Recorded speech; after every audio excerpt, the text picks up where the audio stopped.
অন্তপুৰীল খাৰুপেটীয়াৰ পাচলিৰ বিতৰ্ক ভাৰত চৰকাৰৰ কীটনাশক পৰীক্ষাগাৰৰ মতে খাৰুপেটীয়াৰ পাচলিৰ গুণাগুণৰ মান সঠিক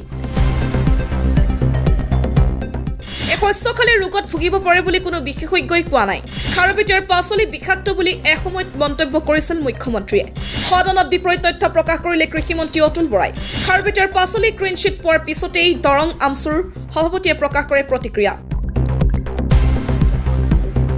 উত্তৰ পূৰ্বাঞ্চলৰ ভিতৰত অত্যাধিক শাক-পাচলি উৎপাদনস্থলী হৈছে দৰঙৰ খাৰুপেটীয়া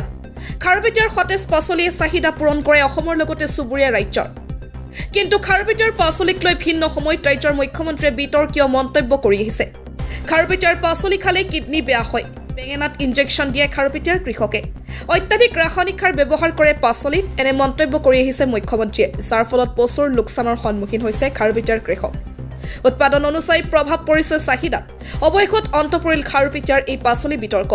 পবিত্ৰ বিধানসভাৰ মচিয়াত লাহৰীঘাটৰ বিধায়ক ডক্টৰ আসিফ মহম্মদ নজৰে কৃষিমন্ত্ৰীক খাৰুপেটীয়াৰ পাচলি খোৱা উপযোগী হয় নে নহয় লিখিত প্ৰশ্ন দাখিল কৰাৰ পিছত কৃষিমন্ত্ৰীয়ে স্পষ্ট কৰে উত্তৰ উল্লেখ কৰে ভাৰত চৰকাৰৰ কীটনাশক পৰীক্ষাগাৰৰ মতে খাৰুপেটীয়াৰ পাচলিৰ গুণাগুণৰ মান সঠিক এই শস্যখালী ৰোগত ভুগিব পাৰে বুলি কোনো বিশেষজ্ঞই কোৱা নাই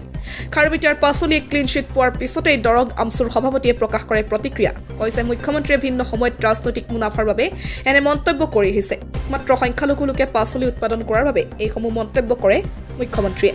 কিছুদিন আগতে মুখ্যমন্ত্ৰী ডাঙৰীয়াই তেওঁৰ যি সাম্প্ৰদায়িক আৰু ৰাজনৈতিক মুনাফাৰ বাবে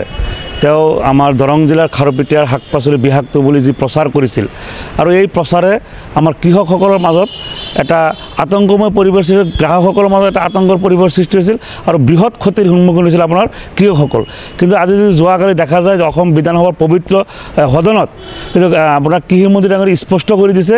যে ভাৰত চৰকাৰৰ যি কীটনাশক পৰীক্ষাগাৰ আছে সেই পৰীক্ষাগাৰৰ পৰা পৰীক্ষা কৰাৰ পিছত আপোনাৰ যে খাৰুপেটীয়াৰ শাক পাচলি আপোনাৰ বিষাক্ত নহয় বুলি এটা স্পষ্টীকৰণ তেওঁলোকে ক্লিয়াৰ কৰি দিছে ক্লিন চিট দিছে গতিকে আজি মুখ্যমন্ত্ৰী ডাঙৰীয়া তেওঁ ৰাজনৈতিক লাভালাভৰ কাৰণে এই যি ধৰণৰ সাম্প্ৰদায়িক তেওঁ যি বাতাবৰণ এটা সৃষ্টি কৰিলে তেওঁ সাম্প্ৰদায়িক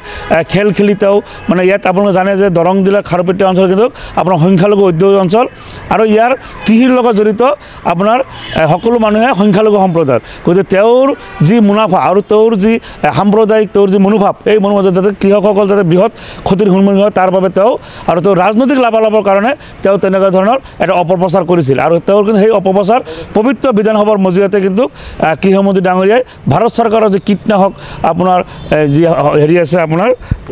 পৰীক্ষাগাৰ আছে সেই পৰীক্ষাগাৰৰ পৰা কিন্তু এটা ক্লিয়াৰ কৰি দিছে যে খাৰুপেটীয়াৰ শাক পাচলি আপোনাৰ কোনো ধৰণৰ ক্ষতিৰ সন্মুখীন নহয় আৰু খাৰুপেটীয়াৰ শাক পাচলি খালে কোনো ধৰণৰ মানুহৰ তেনেকুৱা ধৰণৰ আপোনাৰ ক্ষতিৰ সন্মুখীন নহয় বুলি ইতিমধ্যে ক্লিন চিট দিছে গতিকে আমি সংখ্যালঘু আমি দৰং জিলা আমচুৰ ফালৰ পৰা আমি মুখ্যমন্ত্ৰীক আহ্বান জনাইছোঁ যে আপুনি ৰাজনৈতিক লাভালাভৰ কাৰণে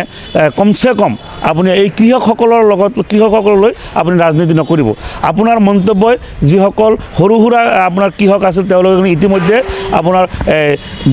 বহিৰাজ্যলৈ কিন্তু যাবলৈ বাধ্য হৈ পৰিছে কাৰণ তেওঁলোকে এই ক্ষতিৰ সন্মুখীন হৈছিল গতিকে আমি আগন্তুক দিনত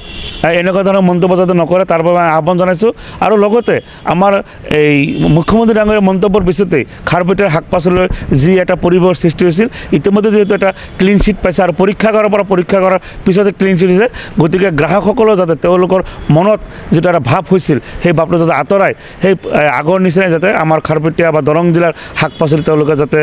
গ্ৰহণ কৰে তাৰ বাবে আমি আহ্বান জনাইছোঁ